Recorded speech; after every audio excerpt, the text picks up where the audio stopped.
years after the famine, Tim Carey, who was the chair of the Battery Park City Authority, and Governor Pataki, who was the governor of New York at that time.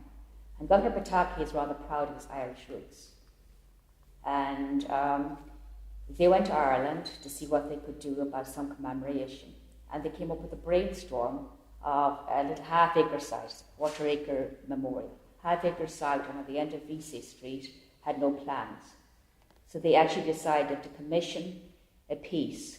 It was public art and memorial for there. They already had a police memorial, they already had the Jewish Holocaust Museum. So they decided to do this. And the beauty is that they actually decided they wanted something that was reminiscent of Ireland, but again, more universal. The impact of it is visceral. Like I said already, for so many Irish people, they come in and they see exactly what they saw in rural areas at home that were somewhat neglected. And it is amazing. They're like, really? This is just like home. This is whatever. But for Irish Americans, I've seen so many cry. And this is not one or two a day. This is a lot of people who come in there and start listening. They start reading these pieces. Then they come up and they see the cottage. Then they see the stone walls. And even those, maybe in particular those who visited Ireland, have not made that connection. But for them, for many people, I'm talking about the ones who were so impacted, so impacted in a way that I find very touching. And a little shocking. I didn't expect this to be so important to so many people. They are connecting with their relatives and their history. And I think sometimes we as Irish people are a little bit less than generous with Irish Americans. And with people of our diaspora in different places. I think we need to allow other people's stories to be as important as ours.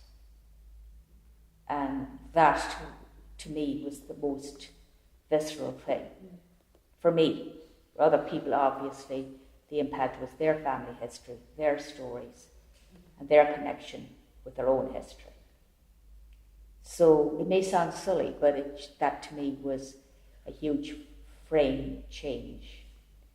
Not that I wasn't aware of Irish American history, but the capacity of it 2 and 3 generations later, listening, people going in and then hearing what their grandfather or their grandmother had said, and it made people connect emotionally in a way that I did not expect quite that way.